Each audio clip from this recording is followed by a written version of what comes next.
Bismillah, di hari keempat kami berada di kota Tarim. Kami berziarah menuju 7 tempat. Yang pertama adalah makam Imam Bajalhaban yang memiliki nama Habib Abdurrahman bin Ahmad Bajalhaban. Beliau disebut-sebut sebagai pintu masuk kota Tarim, yang mana Imam Bajalhaban adalah gerbangnya. Banyak referensi cerita tentang kewalian beliau. Di antaranya ketika beliau sudah mengalami masalah hidup yang luar biasa, yang banyak diceritakan karena beliau memiliki istri yang cerewet.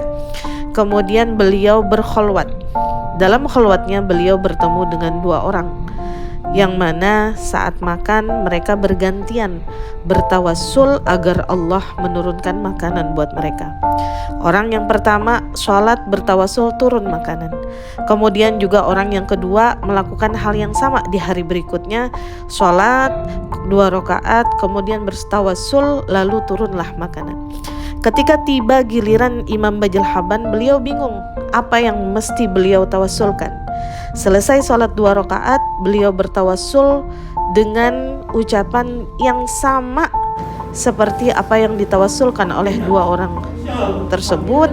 Lalu turunlah makanan kepada Imam Bajalhaban 2 kali lipat. Yang ternyata 2 orang tersebut bertawassul dengan nama Imam Bajalhaban. Masya Allah, kewalian beliau akibat daripada kesabaran beliau menghadapi ujian daripada Allah Subhanahu wa ta'ala.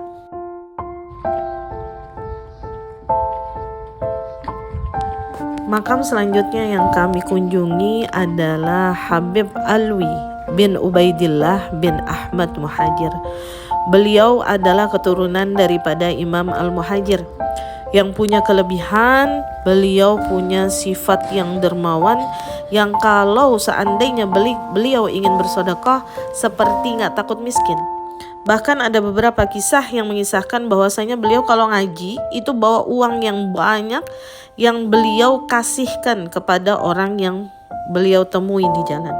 Masya Allah, semoga kita bisa meniru kedermawanan beliau dan kelapangan hati beliau dalam bersedekah di jalan Allah Subhanahu wa ta'ala.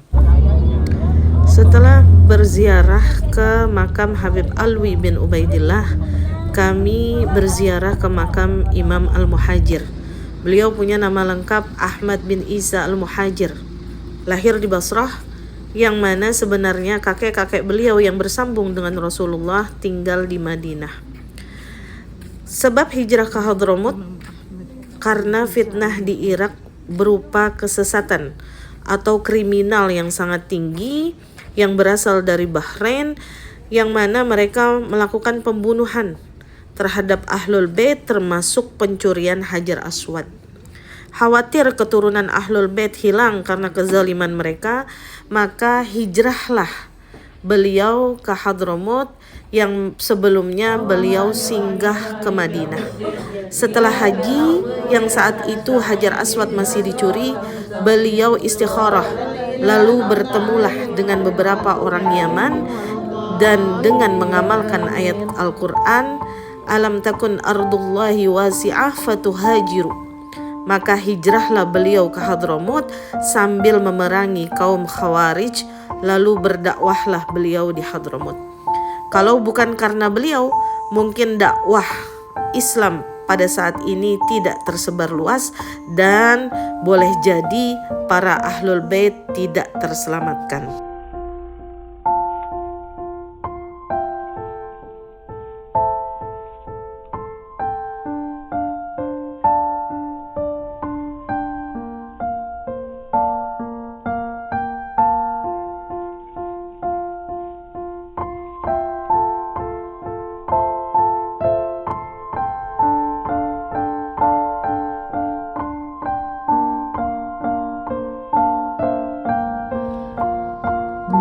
Imam Muhajir, Imam Ahmad bin Isa.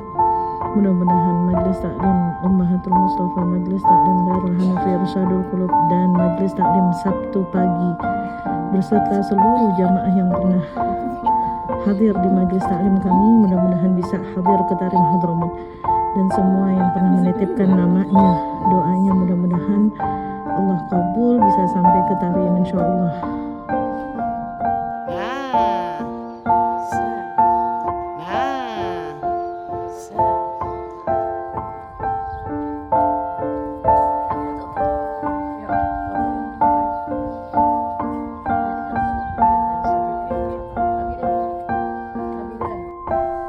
Ini adalah makam Habib Ahmad bin Muhammad bin Alawi bin Abu Bakar Al-Habsyi Sahibus Syi'ib.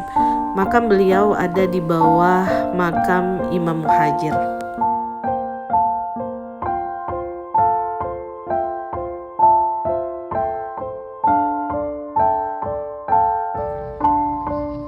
Setelah dari Imam Muhajir, kita bergerak menuju makam Syekhah Sultanah binti Ali Zubaidi di Hautah. Beliau adalah wali perempuan, disebut-sebut sebagai Rabi'atul Adawiyah Hadramut, yang mana beliau punya kecintaan yang begitu besar kepada Ahlul Bait. Beliau berkata, "Lau kana lahmi dawa li Ahlul Bait, aku akan potong untuk mereka." Kata beliau, kalau seandainya dagingku ini bisa jadi obat buat Ahlul Bait, maka aku akan potong dagingku ini untuk mereka. Salah satu kelebihan daripada beliau adalah beliau sering bertemu dengan Rasulullah secara langsung. Makanya pada saat itu orang-orang banyak meminta doa, meminta pendapat kepada beliau untuk menanyakan langsung kepada Rasulullah Shallallahu Alaihi Wasallam. Kemudian kita berziarah ke makam Habib Ali bin Muhammad bin Husain Al-Habsyi, pengarang Simtud Duror. Beliau adalah ahlul ilmi, terutama ilmu nahu. Ada sebuah kisah yang menarik. Beliau selalu mengajar di waktu subuh. Salah satu muridnya ini ngantuk, tertidur. Lalu muridnya ini ngimpi ketemu 5 orang yang punya cahaya yang begitu besar. Dia heran dengan cahaya tersebut. Ketika ditanya, orang yang pertama mengaku Rasulullah Sallallahu Alaihi Wasallam, yang kedua mengaku Sayyidina Abu Bakar, yang ketiga mengaku Sayyidina Umar, dan yang keempat mengaku Sayyidina Utsman, dan tentunya yang kelima beliau mengaku beliau adalah Sayyidina Ali bin Abi Thalib. Ketika beliau bertanya, "Antum berlima mau kemana?" Kata orang ini 5. Mereka menjawab, "Ana mau hadir ke majelisnya Habib Ali Al-Habsyi." Masya Allah.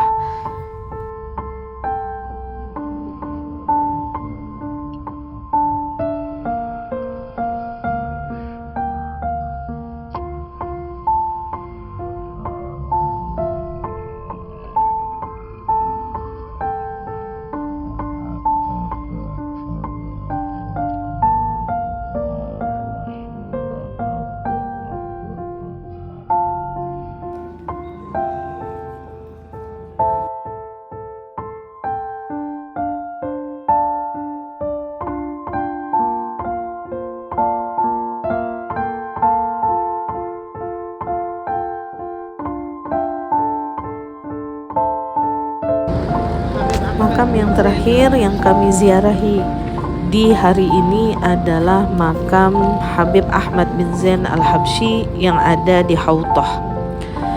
Hautah berarti pagar, yaitu yang memagari dari gangguan hal buruk, yaitu cinta dan dunia dan penyakit hati. Ini secara maknawi.